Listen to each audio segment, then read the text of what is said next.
Hello student, मैं अतुल धाकड़ YouTube की इस ऑनलाइन क्लासेस में आज बात करूंगा थर्मोडायनेमिक्स सब्जेक्ट के एक और मोस्ट इंपोर्टेंट टॉपिक के बारे में, जिसका नाम है पॉइंट एंड पाथ फंक्शन। आज इसमें हम डिस्कस करेंगे पॉइंट फंक्शन होता क्या है, पाथ फंक्शन होता क्या है। तो स्पेशली अगर इस टॉपिक की मैं बात करूं तो very important topic for GATE, IAS, PSUs and your university exam point of view. तो इस टॉपिक से बहुत सारे ऑब्जेक्टिव क्वेश्चंस बनते हैं गेट एंड आईएएस के अंदर, और साथ ही साथ आपकी यूनिवर्सिटी एग्जाम में एज अ क्वेश्चन जो है ये डायरेक्ट पूछ लेता है कि point function and path function होता क्या है, इसको एक्सप्लेन करो। और इस टॉपिक के अंदर भी बच्चों को बहुत सारा कंफ्यूजन होता है, तो उस कंफ्यूजन को आज जो है मैं सॉल्व करूंगा। तो अभी तक अगर आपने मेरा यूट्यूब लेक्चर सब्सक्राइब नहीं किया है तो इसको सब्सक्राइब कीजिए, अपने दोस्तों के साथ शेयर कीजिए और कमेंट करना ना भूलें। जैसा कि इस यूट्यूब चैनल पर मैं आपको मैकेनिकल इंजीनियरिंग के डिफरेंट नंबर ऑफ सब्जेक्ट जो है उनके वीडियो लेक्चर प्रोवाइड करा रहा हूं, जिससे कि आप घर पर ही सेल्फ स्टडी के माध्यम से गेट, आईएएस, पीएसयूज, आपकी यूनिवर्सिटी एग्जाम, डिप्लोमा एग्जाम की प्रिपरेशन कर पाएंगे। तो आप जो है प्लेलिस्ट में जाके मेरे different number of video lecture जो है उनको आप देख सकते हैं। आज का जो हमारा टॉपिक है उसको स्टार्ट करते हैं, पॉइंट एंड पाथ फंक्शन। सबसे पहले हम इसमें डिस्कस करेंगे पॉइंट फंक्शन क्या होता है, और उसके बाद जो है हम पाथ फंक्शन को समझेंगे। तो इसमें मैं आपको एग्जांपल की मदद से इसको समझाने की कोशिश करूंगा। सबसे पहले जो है हम समझते हैं पॉइंट फंक्शन जो है इसे हम स्टेट फंक्शन भी बोलते हैं। तो स्टेट क्या होता है, प्रोसेस क्या होती है, ये सब चीजें मैंने आपको ऑलरेडी डिस्कस कर रखी हैं पिछले वीडियो लेक्चर में, तो उन वीडियो लेक्चर को आप देखिए। और आपसे मेरी रिक्वेस्ट है कि कोई भी सब्जेक्ट पढ़ने के लिए स्टार्टिंग से पढ़ना बहुत कंपलसरी है। मींस आपको किसी यूनिट को पढ़ना है तो उसको स्टार्टिंग से पढ़ना पड़ेगा, तभी जो है आप बीच की चीजों को समझ पाएंगे। तो बात करते हैं पॉइंट फंक्शन जो है इसे हम स्टेट फंक्शन भी बोलते हैं। तो इसकी डेफिनेशन पहले हम समझते हैं, लिखते हैं, और उसके बाद इसको एग्जांपल की मदद से समझेंगे। तो point function are the quantities whose changes depend upon the end state only। मतलब पॉइंट फंक्शन जो है एक ऐसी क्वांटिटी होती है जो कि डिपेंड करती है किस पर, एंड स्टेट पर। मतलब ओनली एंड स्टेट पर डिपेंड करती है, मतलब उसकी इनिशियल कंडीशन क्या थी और उसके बाद उसकी फाइनल कंडीशन क्या थी उस पर डिपेंड करती है। बीच वाली चीज पे डिपेंड नहीं करती। बीच मीन्स पाथ पर डिपेंड नहीं करती है कि किस पाथ से जो है वह फॉलो होके गया। जैसे कि मैं जो हूं, अगर मुझे जो है एक पाथ से, मतलब एक पोजीशन से दूसरी पोजीशन पे जाना है, मुझे अपने घर से एक शॉप तक जाना है, ठीक है, तो जो है मैं 2-3 रास्ते से जा सकता हूं। मेरे यहाँ 2-3 रास्ते हैं, ठीक है, तो मैं जिस भी रास्ते से जा रहा हूं, लेकिन मेरी जो फाइनल कंडीशन है, जब मैं जा रहा हूं, जो शॉप पे पहुंच रहा हूं, तो उस शॉप पर पहुंचते टाइम जो है मैं सिर्फ वो जब मेरी फाइनल कंडीशन होगी उसी को मैं कंसीडर करूंगा। मतलब इनिशियल एंड फाइनल कंडीशन, बस हम उसकी वैल्यू को देखेंगे। आप बीच में से कैसे गए, आपको कोई मिला, या बहुत सारी चीजें, इन चीजों पर डिपेंड नहीं करेगी। तो पॉइंट फंक्शन जो है वो इसी टाइप का फंक्शन होता है। एक सिंपल सा एग्जांपल मैंने दिया है, लेकिन इसको हम टेक्निकल वे में अब लिखते हैं और उसके बाद टेक्निकल वे में ही इसको हम समझेंगे। तो पॉइंट फंक्शन क्या होता है आपका, point function are the quantity quantities quantity whose change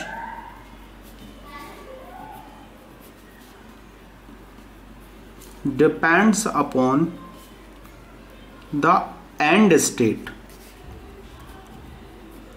only। all thermodynamics properties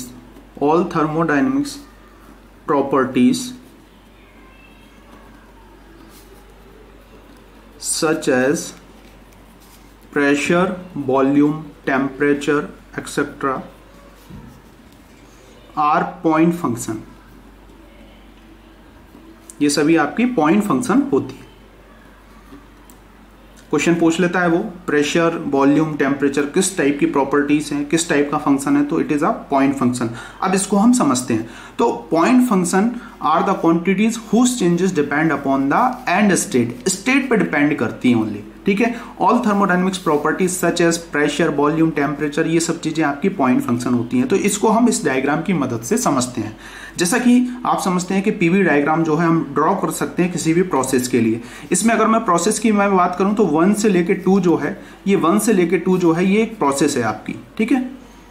तो ये पाथ है आपके 1 से 2 जो है, मैं ऐसे जा सकता हूं, 1 से 2 मैं ऐसे जा सकता हूं, 1 से 2 मैं ऐसे जा सकता हूं। तो मैं इनको बोल लेता हूं ए वाला पाथ है, ये बी है और ये आपका सी है। तो ये हमारे 3 पाथ हैं, ठीक है। और प्रोसेस आपकी 1 से 2 है पूरी। ये जो 1 है आपका ये स्टेट है, ठीक है। ये स्टेट की ही हम बात कर रहे हैं, ये आपका सेकंड स्टेट है, ठीक है। तो इसको हम बोलेंगे फाइनल स्टेट और ये हो जाएगा आपका एंड स्टेट, ठीक है। तो इसमें अगर स्पेशली मैं बात करूं तो होप आपको समझ में आ गया होगा। स्टेट क्या होता है, condition of system is known as the state, ठीक है। और जो आपका change of state is known as the process. मैं ऑलरेडी बता चुका हूं ये सब चीजों को। तो इसको हम एक सिंपल एग्जांपल की मदद से समझते हैं और इसको इससे कोरिलेट करेंगे। जैसा कि आपने एक मग देखा है, मग में आप टी लोगे तो टी जो है वो आपकी हॉट टी है, उसका टेम्परेचर हमने मान लिया कि उसका टेम्परेचर जो है वो आपका 70 डिग्री सेल्सियस है, ठीक है, 70 डिग्री सेल्सियस है। अब मैंने इसको एटमॉस्फेरिक में रख दिया है। अब ये टी जो है वो ठंडा होना स्टार्ट होगी, तो ये इसकी क्या है, ये आपकी इनिशियल कंडीशन है, ठीक है। और जब ये जो है आपकी क्या करेगी, ये फाइनल कंडीशन जो है, फाइनल कंडीशन मतलब ये ठंडा होगा तो ये इसका टेम्परेचर एटमॉस्फेरिक टेम्परेचर के बराबर हो जाएगा। हमने मान लिया उस टाइम 30 डिग्री सेल्सियस था, T2 30 डिग्री सेल्सियस था, तो T1 से T2 पहुंच गया। तो ये T1 जो है आपका ये स्टेट 1 है, ठीक है। और T2 जो है आपका स्टेट जो है ये 2 है, ठीक है। तो 1 से 2 में जो जा रहा है, तो जनरली इसमें क्या है, आप कैसे भी ये ठंडा हुआ है ना, जो भी एटमॉस्फेरिक कंडीशन रही हो, हम वो चीज नहीं देखेंगे। मतलब T1 से T2 पे हम पहुंच गए, बस इस चीज को आपको कंसीडर करना है। उसी को हम पॉइंट फंक्शन बोलते हैं। मतलब आपको जो है स्टेट देखना है, मतलब है ना। तो change depend upon the state only. मतलब जो चेंजेस हो रहे हैं इस प्रोसेस में वो सिर्फ डिपेंड कर रहा है किस पे, स्टेट पे डिपेंड कर रहा है, लास्ट कंडीशन पे। मतलब T1 पे तो इसका इतना था, लेकिन T2 पे इतना हुआ, तो ये किस पे डिपेंड कर रहा है, एंड स्टेट पे डिपेंड कर रहा है। तभी जाके हम जो है हम इसकी कंडीशन को डिस्क्राइब कर पाएंगे। तो होप आपको समझ में आ गया होगा। तो सेम टू सेम इसमें सेम यही प्रोसेस है। मतलब इसमें हो क्या रहा है, जैसे कि आप प्रोसेस 1 से 2 देख रहे होगे, तो प्रोसेस 1 से 2 में हमने कौन कौन से पाथ फॉलो किए, फॉलो पाथ। तो इसमें आपने देखा 1A2 एक पाथ ये था, 1B2 एक पाथ आपका ये था, 1C2 ये आपके 3 पाथ थे। लेकिन प्रोसेस एक ही है आपकी, 1 से 2 पे पहुंचना है आपको। मतलब आपको 2 पे पहुंचना है, लेकिन 3 रास्ते हैं आपको। तो होगा क्या, इसमें आपको समझना है what ever may be the path and. मतलब किसी भी टाइप से जो है पाथ आपका एंड हो रहा है, मतलब कोई भी पाथ से आप जाके इसको एंड कर रहे हो, जो आपकी प्रोसेस है उसको, द वैल्यू ऑफ पाथ। अगर मैं बात करूं जो वैल्यू ऑफ जो पॉइंट्स हैं आपके, जैसे कि स्टेट है P एंड B, जैसे कि यहां पर जो है आपका प्रेशर P1 था और वॉल्यूम V1 था, और यहां पे आपका जो है प्रेशर 2 पे P2 और V2 हो गया, ठीक है। तो end value of P and V at state 2 पे जो है प्रेशर एंड जो वॉल्यूम है इसकी वैल्यू जो है ये क्या होगी, रिमेन सेम। तो इस चीज को आपको याद रखना है ना। तो इसमें मैं यहां पे लिख देता हूं and value of P and V remain the same. इसका क्या मतलब है, इस वेरी इंपॉर्टेंट लाइन है, इसको आपको समझना है।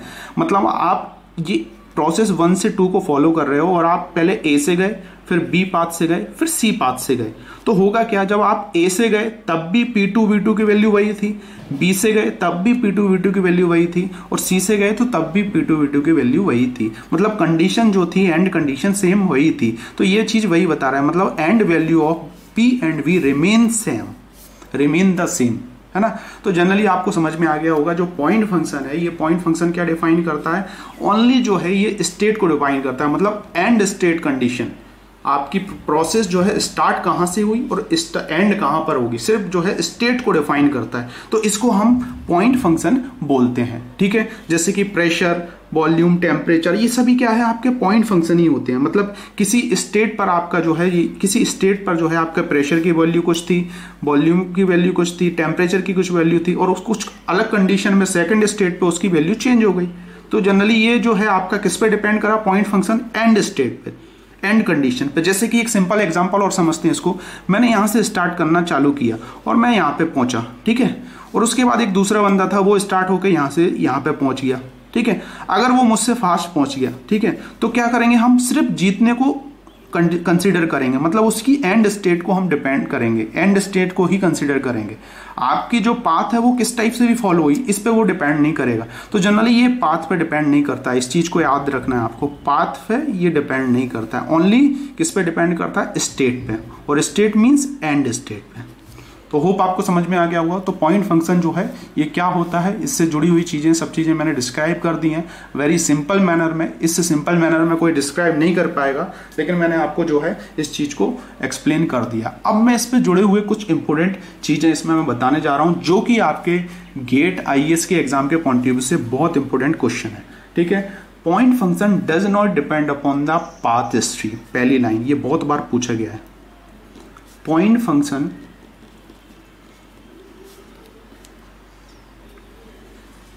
does not depends upon the path history। तो पाथ की हिस्ट्री पे डिपेंड नहीं करता आप, है ना। यहां पे हमने देखा आप किसी भी पाथ से जाओ, सिर्फ हम स्टेट को देखेंगे, स्टेट की कंडीशन पर डिपेंड करेगा। कोई सा भी पाथ आपने फॉलो किया हो उसको हम कंसीडर नहीं करेंगे, किसके अंदर, पॉइंट फंक्शन के अंदर और स्टेट फंक्शन के अंदर। इसलिए इसे हम स्टेट फंक्शन बोलते हैं, क्योंकि स्टेट पे ये डिपेंड करता है। ठीक है, और दूसरा इंपॉर्टेंट पॉइंट, ये क्वेश्चंस पूछे गए हैं बेटा, इसलिए मैं लिख पा रहा हूं। The differentiation of point function are exact.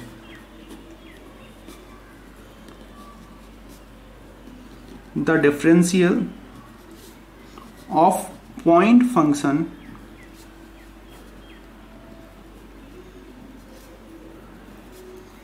Exact. अगर आपका डिफरेंशिएशन करोगे इसका, जैसे कि T2 माइनस T1, तो जो है आपको एक एग्जैक्ट वैल्यू जो है ये देगा। ठीक है, इस चीज को आपको याद रखना है। हम T2 में से जैसे कि 45 माइनस 25 है, जो भी वैल्यू आई, तो आपको एक एग्जैक्ट वैल्यू ये देता है पॉइंट फंक्शन। ठीक है, तो इस चीज को भी याद रखना है। वेरी इंपॉर्टेंट पॉइंट है, जो कि बहुत बार जो है आपको पूछे गए हैं। ठीक है, इसी में एक इंपॉर्टेंट पॉइंट होता है, जो कि मैं आगे आपको इसको एक्सप्लेन करूंगा। Differentiation of heat and work are point function. Very important, ये बहुत बार पूछा गया है और इसको मैं आपको आगे बताऊंगा इस चीज को। Differentiation of heat and work are point function. ठीक है, तो ये आपका हीट जो है ये क्या है, पाथ फंक्शन होता है, वर्क क्या है, पाथ फंक्शन होता है। लेकिन इनका अगर मैं बात करूं डिफरेंशिएशन, ये आपको पॉइंट फंक्शन देता है। ठीक है, मतलब आपको जो है जो प्रॉपर्टीज देगा वो आपकी पॉइंट प्रॉपर्टीज होगी। ठीक है, तो इस चीज को हम इस टॉपिक को आगे डिस्कस करेंगे, मैं आपको बताऊंगा अच्छे से डिटेल में कि क्यों ये सब चीजें होती हैं। तो 3 इंपॉर्टेंट पॉइंट्स आपको याद रखना है। Point function does not depend upon the path history, the differentiation of a point function are exact, and differentiation of heat and work are point function। Hope आपको ये सब चीजें समझ में आ गए होंगी। अब हम बात करेंगे इसमें नेक्स्ट टाइप की प्रॉपर्टी, जिसको हम बोलेंगे क्या, पाथ फंक्शन। तो पाथ फंक्शन को आप समझते हैं हम इसमें।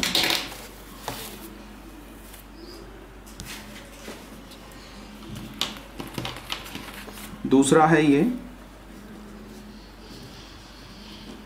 Path function. तो पाथ फंक्शन क्या होता है, जैसा कि ये जो है नाम से ही है कि ये पाथ पे डिपेंड करेगा, जिस पाथ से आपको फॉलो किया है प्रोसेस को। ठीक है, तो path function are the quantities whose changes depend upon the path followed. Very simple definition है, इसको लिख लेते हैं हम। Path function are the quantities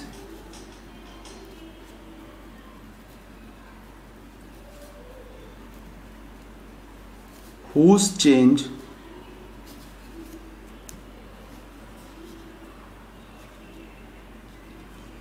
depend upon the path followed। तो देखो इसमें तो स्टेट पे डिपेंड कर रहा था, अब बचा हुआ एक प्रॉपर्टीज और होगी या एक फंक्शन होगा जो कि पाथ पे डिपेंड करेगा। तो path function are the quantities whose changes depend upon the path followed, मतलब जिस पाथ से आप फॉलो कर रहे हो उस पाथ पे ये डिपेंड करेगा। इस चीज को आपको याद रखना है। these quantity can not be represented by point. ये जो है हम इनको पॉइंट के रिस्पेक्ट में रिप्रेजेंट नहीं करेंगे, इस चीज को आपको याद रखना है। वेरी इंपॉर्टेंट चीज है ये। ठीक है, पॉइंट के रिस्पेक्ट में इसको आप रिप्रेजेंट नहीं करोगे, तो फिर पॉइंट के रिस्पेक्ट में रिप्रेजेंट नहीं करोगे तो किसके रिस्पेक्ट में रिप्रेजेंट करोगे, इस चीज को समझना है। They are represented by area under the curve. Very important topic, very important line. They are represented by area under the curve. मतलब जिस जो कर्व को जो फॉलो कर रहा है उसके अंदर जो एरिया आ रहा है उसको रिप्रेजेंट करता है ये, ठीक है। उसी के अकॉर्डिंग हम इसको डिस्क्राइब कर सकते हैं और उसी के अकॉर्डिंग हम इसको डिस्क्राइब करते हैं, ठीक है। तो इसमें एग्जांपल में समझे तो इसके अंदर जो एग्जांपल है वह होगा आपका क्या, हीट एंड वर्क। जो आपके हीट एंड वर्क जो होते हैं, हीट एंड वर्क जो कि प्रोसेस होती है ये, है ना, very important. Heat and work जो होते हैं it is a path function. Heat और वर्क जो है आपके ये पाथ फंक्शन होते हैं, ये आपके प्रोसेस को डिफाइन करते हैं पूरी को, ठीक है। तो ये आपको समझ में आ गया होगा। अब इसको थोड़ा सा हम एक और सिंपल मैनर में समझते हैं कि कैसे ये एरिया अंडर द कर्व जो है हम इसको एक्सप्लेन करते हैं। तो इसको अब आपको समझना है कि एरिया अंडर द कर्व कैसे इसको एक्सप्लेन करोगे। तो इस चीज को देखो, सेम टू सेम मैं वही चीज बनाता हूं। यहां पर जो है आपका ये पीवी डायग्राम, ये प्रोसेस है आपकी, ठीक है, ये 1 और ये 2, ठीक है। ये आपका एक ये पाथ है हमारा, दूसरा पाथ ये है बी, ये यहां से यहां पहुंच रहा है, ये यहां से यहां पहुंच रहा है, ठीक है। ये आपका पीवी डायग्राम। तो हम बात कर रहे हैं किसकी, पाथ फंक्शन की। तो इसमें स्पेशली अगर मैं बात करूं कि आपका जो है, अगर इसमें स्पेशली मैं बात करूं process A and B same initial and final point, अगर जो है हम बात करें यहां पर P1 V1 है और यहां पर आपका P2 V2 है, ठीक है।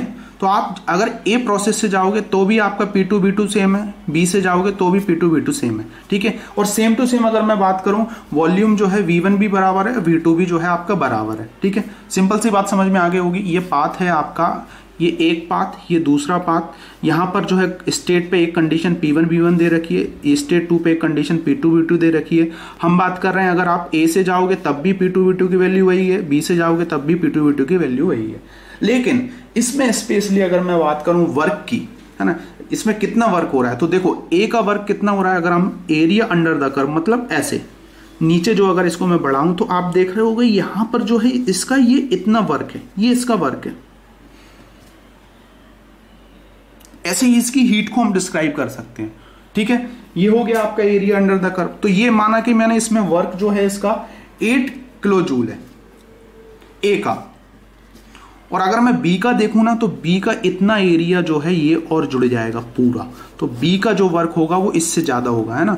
बी के अगर मैं वर्क की बात करूं तो मतलब हमने मान लिया 12 kg। तो एरिया अंडर द कर्व इसको डिफाइन करते हैं हम पाथ फंक्शन को, है ना। जो पाथ फॉलो हो रहा है, देखो आप इस पाथ का फॉलो किया तो आपका वर्क जो है वो इतना था, आपने फिर इस पाथ को फॉलो कर लिया तो आपका वर्क जो है वो बढ़ गया, बढ़ा ना, इतना वर्क आपका बढ़ गया। लेकिन यहां पे जो है ये कम था। तो ये किस पर डिपेंड करता है, ये आपका डिपेंड करता है area under the curve. Very important, ये पूछा जाता है बहुत बार। और heat and work, both are, ये क्या है आपके पाथ फंक्शन है, ठीक है। और ये जो दोनों पाथ फंक्शन है तो ये किस पे डिपेंड करेंगे, ये आपके डिपेंड्स अपॉन पाथ हिस्ट्री। इस चीज को आपको याद रखना है बेटा, very important. Depends upon path history, जिस पाथ से फॉलो कर रहे हैं उसकी हिस्ट्री पे ये डिपेंड करता है, ठीक है ना। तो आपको होप ये चीजें समझ में आ गई होंगी। वेरी सिंपल मैनर में सब चीजें मैंने आपको समझा दी हैं, ठीक है। प्रॉपर्टीज जो है ये तो सेम हो सकती हैं, लेकिन जो आपका हीट होगा, जो वर्क होगा ना, वो चीजें आपकी चेंज होंगी। तो इसको हम पाथ फंक्शन बोलते हैं, ठीक है। पॉइंट फंक्शन जो है आपकी ये क्या होती है, रिमेन सेम होती है, लेकिन पाथ फंक्शन में जो आपकी चीजें चेंज हो जा सकती हैं, ठीक है, जो कि heat and work depend upon the path history. और अगर स्पेशली इसकी मैं बात करूं, डिफरेंशिएशन की अगर मैं बात करूं तो ये क्या कहेगा, इन एग्जैक्ट डिफरेंशिएशन देगा। इस चीज को भी याद रखना है आपको। जितना अभी हमने पुराने टॉपिक्स में जो लिखा उसमें एग्जैक्ट डिफरेंशिएशन था, अब ये जो है आपका इन एग्जैक्ट डिफरेंशिएशन देगा, है ना। उसमें क्या था आपका डिपेंड नहीं कर रहा था, लेकिन ये पाथ पे डिपेंड करेगा, ठीक है। उसमें हमने पॉइंट से, स्टेट से डिफाइन किया, लेकिन इसको हम area under the curve define करते हैं। तो आईएएस के अंदर, गेट के अंदर ऑब्जेक्टिव क्वेश्चंस बहुत इससे बनते हैं, ठीक है। तो thank you for watching this video lecture. मिलते हैं नेक्स्ट वीडियो लेक्चर में। मैं कुछ और इंटरेस्टिंग टॉपिक्स इस पर लेके आऊँगा और आपको समझाने की कोशिश करूँगा सिंपल मैनर में, ताकि जो है आप इन सब चीज़ों को अच्छे से समझ पाएँ। किसी भी वीडियो लेक्चर को आप 2-3 बार देखिए, नहीं आ रहा है समझ में, तो भी नहीं आता है तो मुझे कमेंट्स कीजिए, मुझे मेल कीजिए, आप मेरे साथ जुड़ सकते हैं, कोई डाउट नहीं है ना। तो thank you for watching this video lecture. Hope आपने एंजॉय किया होगा, होप सभी चीज़ें आपको समझ में आ गई होंगी। सिंपल सी चीज़ें हैं, पॉइंट फंक्शन, पाथ फंक्शन होता क्या है, इंटरव्यूज़ में ये सब चीज़ें पूछ ली जाती हैं। तो इस टॉपिक को आप अच्छे से पढ़िए, अच्छे से समझिए, अच्छे से याद कीजिए। Thank you for watching this video lecture. मिलते हैं नेक्स्ट वीडियो लेक्चर में, जिसमें मैं आप थर्मोडायनेमिक्स सब्जेक्ट के इस पर बेस्ड कुछ नेक्स्ट टॉपिक और लेके आता हूँ।